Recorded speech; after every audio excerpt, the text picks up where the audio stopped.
Hello, welcome. My name is Mark Abadi and this is Mark's Minutes.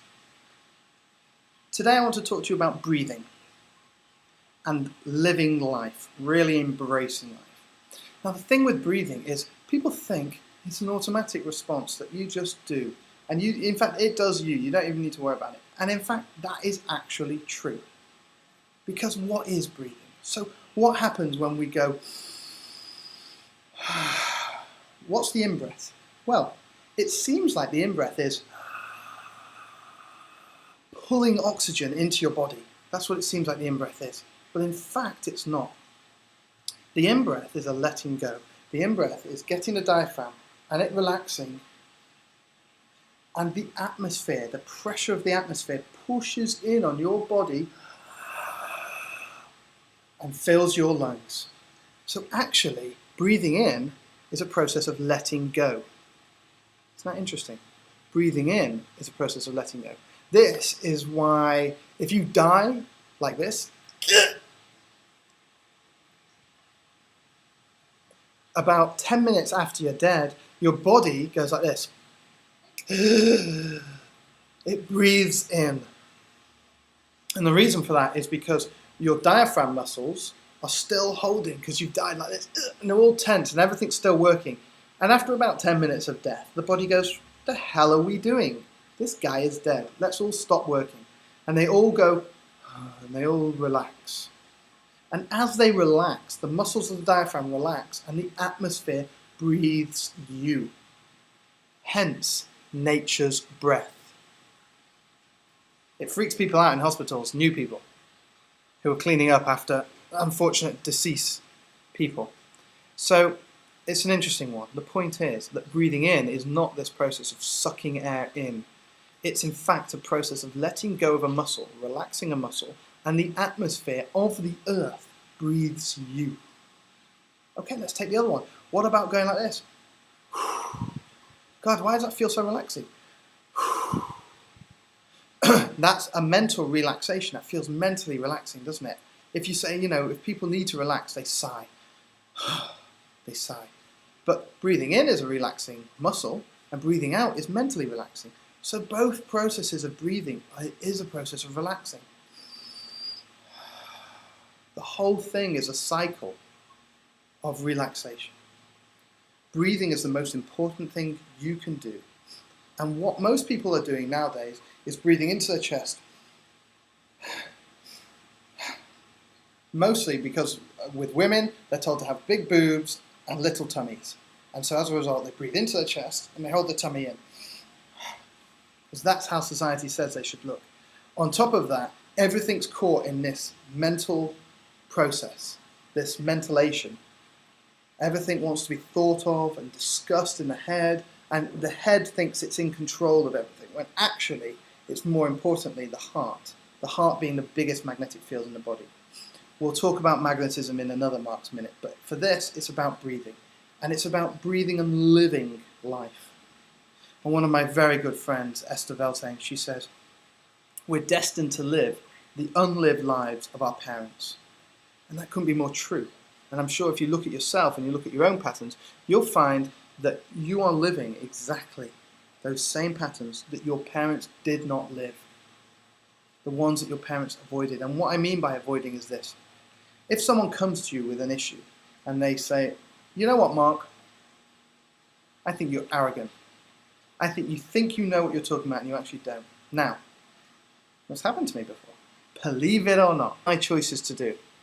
Here's my first choice. My first choice is, no, I'm not arrogant. Look, for this reason, for this reason, for this reason. I was just saying what anyone asked me to.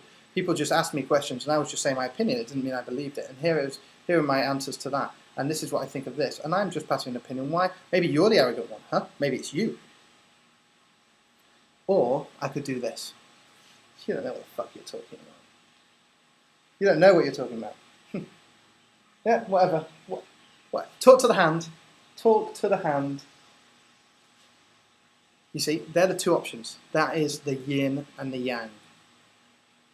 But there is another option. You see, both those two options, they're not living it. They're not really embracing it.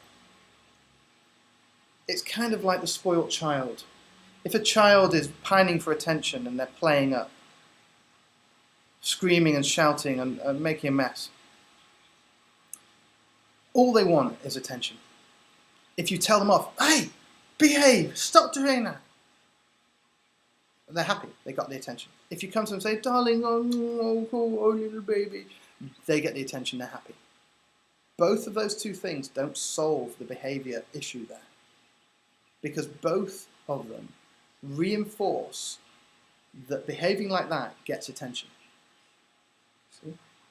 It's the same issue here. It's the same yin-yang process. And it always is the yin-yang process. Everything in life, everything, from physics, biology, chemistry, psychology, sociology, philanthropy, philosophy, it's all duality. It's all man, woman, left, right, up and down, back and front.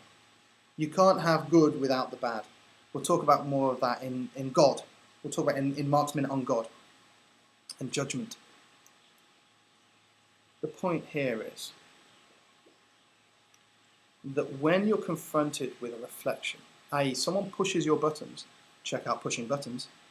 When someone pushes your buttons and activates you, you have two, and you have a being. The first one is defending yourself. Here are the excuses why I did that behavior and why I don't agree with you. Or this, ignoring and shutting down. The other option is this. God, that hurts.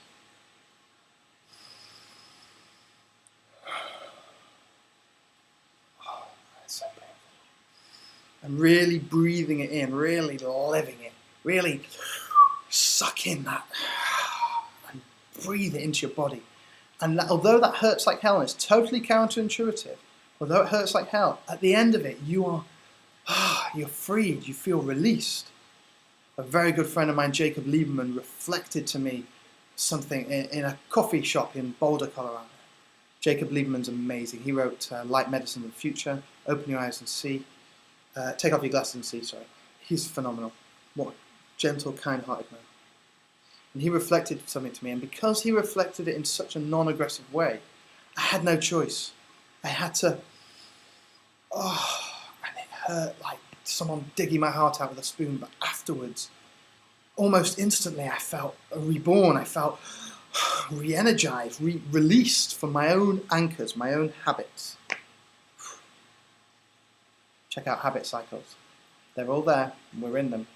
Breathe, live the moment, breathe with it, so that your kids don't have to, and that you don't keep repeating the habit cycles that you do. Breathe, be with it, be with it, with all your heart. Go, I'm here, right now. Or as my mad friend Louis likes to say, right now, right here. Thanks for listening.